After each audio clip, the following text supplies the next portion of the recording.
right, let's prepare ourselves. If you put your hand over your eyes, I open my eyes to see the spiritual truth today. And your hand over your ears, I open my ears to hear the spiritual truth today. And then over your heart, just extend out your arms. I open my heart to receive the spiritual truth today. The spiritual truth that I'm working with today is that you are the author of your experience. You are the author of your experience.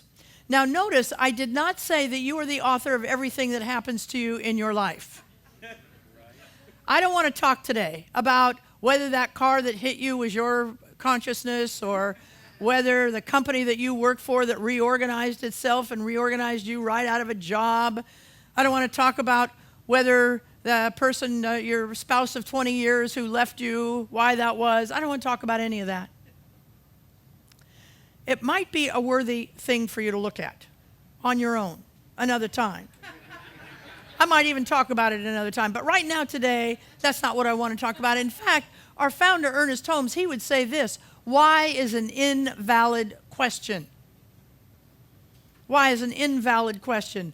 Our work is to, what are we going to do with what's on our plate now? How are we going to author that experience of what is on our plate now? Now, you can, and I have, authored a victim story around the conditions of my life. You can, and I have, authored a story of fear and sadness and resentment and revenge around the conditions of my life. You can do that if you want. Or you can author an experience that says, I have victory over everything that comes my way. Amen? Amen? Now that takes some work. That takes some work. It takes an opportunity for us to become what I call spiritually intelligent. And I only call it that because I just learned about this book. It's called SQ21, The 21 Skills of Spiritual Intelligence, by a woman named Cindy Wigglesworth. I know, funny name, huh? I'm vain enough, I would have changed my name. That's just not a prestigious name at all. Cindy Wigglesworth, but that's her name and she's sticking with it, so all right. So we're going to look at this book, Spiritual Intelligence. Now, scientists have pretty much left in the dust this notion that we only have one intelligence. You know, that's what it used to be. They would measure our IQ, and if we had about 100 IQ, we were average people. If we had 140 IQ, we were geniuses. If we had about a 70, we were feeble-minded. And so, fortunately, for most of us, we don't even know what our IQ is. Nobody told us. And that's a good thing, because sometimes what happens is we get this notion that God sent us here with a number. And then depending on our nurturing or our lack of nurturing, we performed according to that number and the kind of nurturing that we had. We know now that's not true because we're religious scientists, and we know that we are whole, perfect, and complete just as we are right now, no matter who measured what in our lives. See, now scientists are saying, and I think it's going to get even bigger, but now scientists are saying, look, we'd like to measure 4 kinds of intelligence. We'd like to measure your physical intelligence. We'd like to measure your cognitive intelligence. That's your thinking intelligence. That's what they used to measure all the time, was your cognitive intelligence, your thinking, how you process thoughts. Or your emotional intelligence, or now your spiritual intelligence. And you know, it kind of makes sense, doesn't it? Because haven't you met bright academic people who had no social skills in your life? Haven't you met athletes who can do amazing feats on the field or on the courts, but the inventory upstairs a little shy, you know? And that's a stereotype, of course, but you've met a few. I know you have. If you're going to be honest, you met a few. But what we know, because we are religious scientists, no matter what we came here, and some of it is natural. Some of us do have natural abilities in one area or another, but we should never think that we can't improve on each of those areas. Some of those areas are strong suits for us and others of us aren't. But if you want to improve any of those areas, we can. And if you want to improve your spiritual intelligence, then the improvement in those other areas, it just comes along much easier if you're willing to work on your skills of spiritual intelligence. So let's look at what this thing called spiritual intelligence is. Cindy says it's this.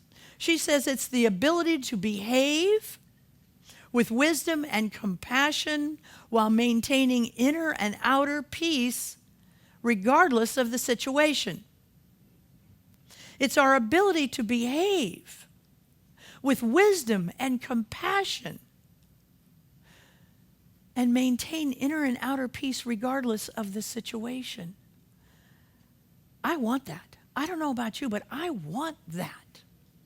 I want to become spiritually intelligent, to behave with wisdom and compassion and inner and outer peace, no matter what. So you open your 13-year-old's backpack and you find drugs in there and you're able to behave with wisdom and compassion and maintain inner and outer peace. I want that in my life. No matter what the diagnosis is, you're able to hear it and see to yourself with wisdom and compassion and maintain inner and outer peace in your life. I know some of you, I used to do a workshop called the Imposter Syndrome, and I know a few of you must have experienced that as I did, where you just have that kind of personality where people think you know what you're doing, you know, and you present yourself like, whoa, but you have no idea what you're doing. And you're just praying every day they don't catch on. You're just praying. What would it be like to go to work and have the imposter syndrome up in your mind, but also behave with wisdom and compassion for yourself and maintain inner and outer peace? How great would that be? How great would it be to get Donna and I get a flood insurance bill every single year. Our flood insurance just goes whoop. We live kind of close to the river. And every year it just sends me into a fit. That flood insurance is more than our house is worth. How great would it be for Donna particularly if I could get that bill, open it up, and behave with love and compassion and wisdom and maintain inner and outer peace in my life? How great would that be? And y'all have something. I know y'all have something. Some of you are on the internet looking for a date, and I know that you maybe touched up that picture just a little bit. You know, you found out how to do that in the paint shop thing, and you just kind of did a little of this or that.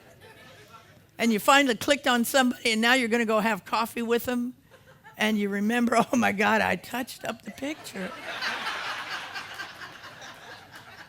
How great would that be to walk out that door and have love and compassion and wisdom for yourself and maintain inner and outer peace by the time you got to the coffee shop? How great would that be? See, I don't know about you, but I want this. I want this spiritual intelligence. But in order for us to have spiritual intelligence, we have to become, to see ourselves as evolving, not static, but evolving human beings. Or as the great Lao Tzu would say, we have to see ourselves emerging, flourishing, and dissolving. Emerging, flourishing, and dissolving. See, that's an important underpinning of this idea of becoming spiritually intelligent. She puts it this way. She says we have to stop seeing ourselves as a noun. Oh, my paper is, oh no, here we go. We refer to ourselves in static terms. I am a human resources manager. I am a mother. I am an American. Try to think of yourself as a verb and refer to yourself in dynamic terms. See how it changes your sense of identity and possibility. I am learning and growing. I am considering the pros and cons of the choices in front of me. I am feeling many things at the same time, sad and happy, tired, yet excited. Add time perimeters to increase the sense of flowing nature of yourself. While I was raised a Roman Catholic, I went through a period of agnosticism and now identify myself as a Zen Christian. Who knows what I'll identify with in 10 years? See, we have to see ourselves as emerging, flourishing, and dissolving. We're dynamic people who have many streams running through us. And some aspects of our development are lagging behind, and some are moving forward, and some are just constant in our lives. Spiritual intelligence comes down to answering one question. Spiritual intelligence comes down to answering one question, and this question is this: who's driving my life? Who is driving my life? Is it my higher self? Myself that's connected to the one? Or is it my ego self?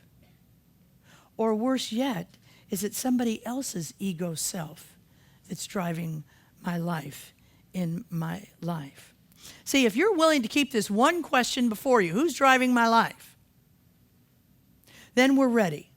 Then we're ready to begin to embrace these skills, these 21 skills of spiritual intelligence. We have to work at them. Keep in mind, spiritual intelligence has nothing to do with religion. It has absolutely nothing to do with religion. Religion is this. It is a set of values by which the faithful of that religion live. That's what religion is. And we're a religion here at CSA. Don't make any mistake about it. We're a wide religion, but we're a religion. I give you the 4 values every Sunday morning. And I ask you to live your life by those values during the week. That's religion.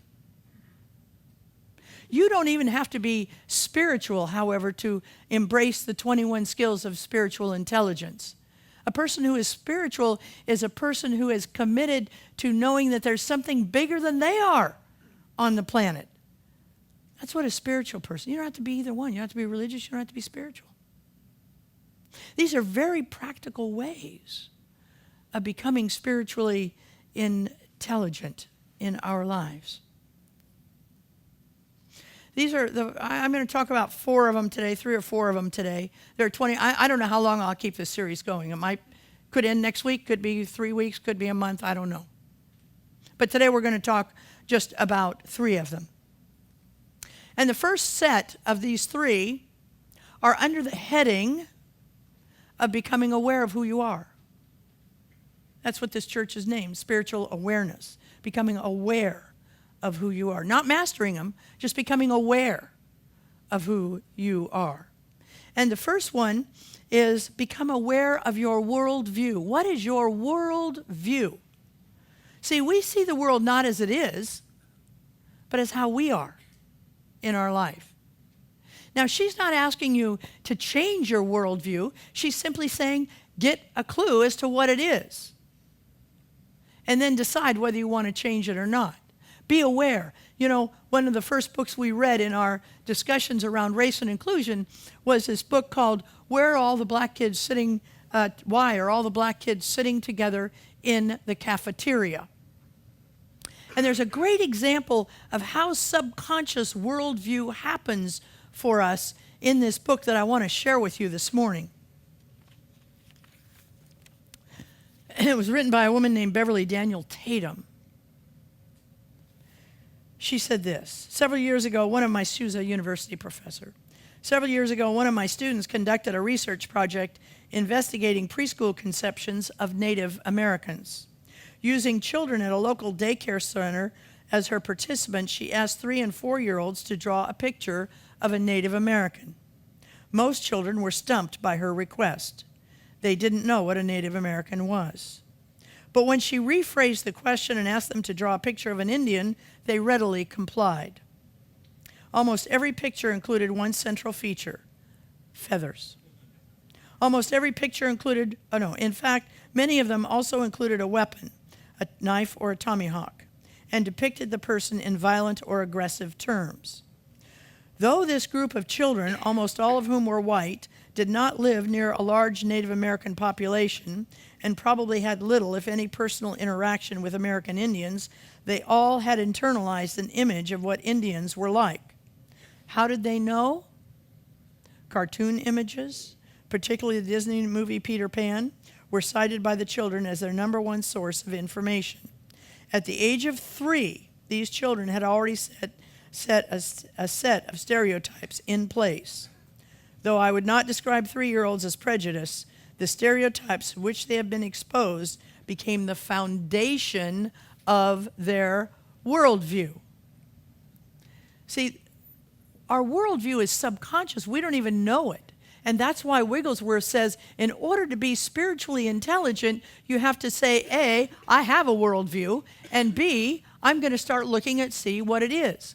I'm going to tell you the most effective time to ask the question of what is my worldview is that time in which people are driving you crazy. That time in which you think, my God.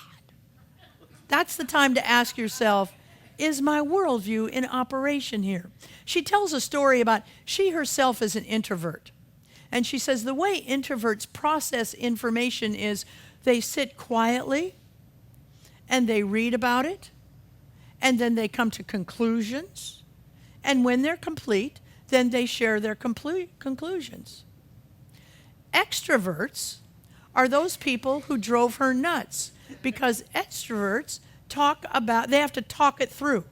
So everything they think about an issue, they talk about to everybody. They're not at conclusion stage yet. They're at processing stage, and they do it out loud. And she used to say, I would work with these people who, before I understood my worldview of introverts and extroverts, I work with these people, and I'm telling you, they made me crazy. I would say, these are blabbermouths. They have to share every little thought they ever had. And, in fact, they did. Because it's how they processed information. Once she understood her worldview, she was able to behave with compassion and wisdom while maintaining inner and outer peace in the presence of extroverts. So the next time somebody makes you crazy, ask yourself, is my worldview in operation here right now? The second one is this. Be aware of your life purpose. And we talk about that a lot here. Be aware of your life. People who are spiritually intelligent know what their life purpose is. Now keep in mind, sometimes our life purposes changes, but we always have a life purpose. And very often it doesn't change. It is what it is in our life. Maslow says that musicians have to write music, poets have to write poetry, and painters have to paint. They can't help it. It's their life purpose. Now keep in mind here, I'm not talking about how you raise money, what your income is. I know a musician who is a healthcare provider by day and a musician by night and weekend because he has to do music. That's his life purpose. When we don't use our life purpose, we're fulfilling the prophecy of the Gospel of Thomas, who says, when you don't let what's inside out, it will destroy you. And that's what we're seeing a lot through depression, through overindulgence of food and alcohol and drugs, because what is not expressed is depressed. And we become depressed as a nation from that because we're not expressing it. Spiritually intelligent people find out what their life purpose is. And it doesn't have to be any Look, I have a friend in Santa Rosa who's a mom. And 2 years ago, 4 years ago, her daughter went off to college. Then 2 years ago, her son went off to college. And her life purpose was to be a mom. And she was lucky enough to marry a man who allowed her to be a full-time mom at home. And when those kids went off to college, she went profoundly into an empty nest depression. Profoundly. And finally, people said, look, You don't have to stop momming here. You go down to Head Start and become a volunteer at Head Start. And that's what she did. She went down to volunteer at Head Start, and she regrooved with her mother purpose. And she's happy as a clam. And when she's not down there with the kids, she's thinking of new ways to do crafts with them, and she's just thinking of all kinds. Her husband is so thrilled that she went back. It's a great thing. When you don't do your life's purpose, you're not expressing, you become depressed. So figure it out. What is your life purpose? You need help? You don't know? You just don't know what it is? Practitioners in the house, please stand. Please stand right now. Okay, we have a couple here. So you make an appointment with any of these people. They're not magicians. They don't know what your life purpose is.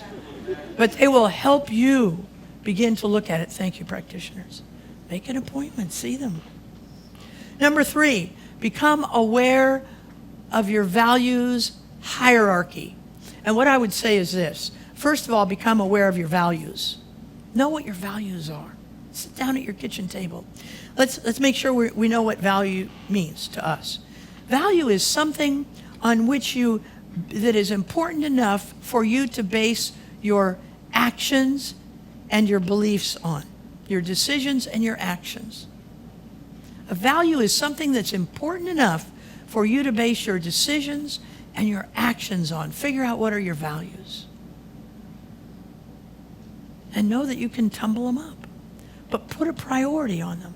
She uses an example of a dad who had as his values, his first value was God, his second value was family, his third value was work, and his fourth value was leisure. That was his hierarchy of values. And then one day, and so he knew the definition, I'm basing my decisions and my behavior on this hierarchy of values. Well, he had worked for a client for months to get this one client who was going to be a big payday for him. And he had finally got an appointment, and it looked very good. It looked like this appointment was going to yield a contract with this client. He was very excited about it. But at the same time, his son's baseball schedule came out, and he had a baseball game on that same day. Now remember, his values were God, family, work, leisure.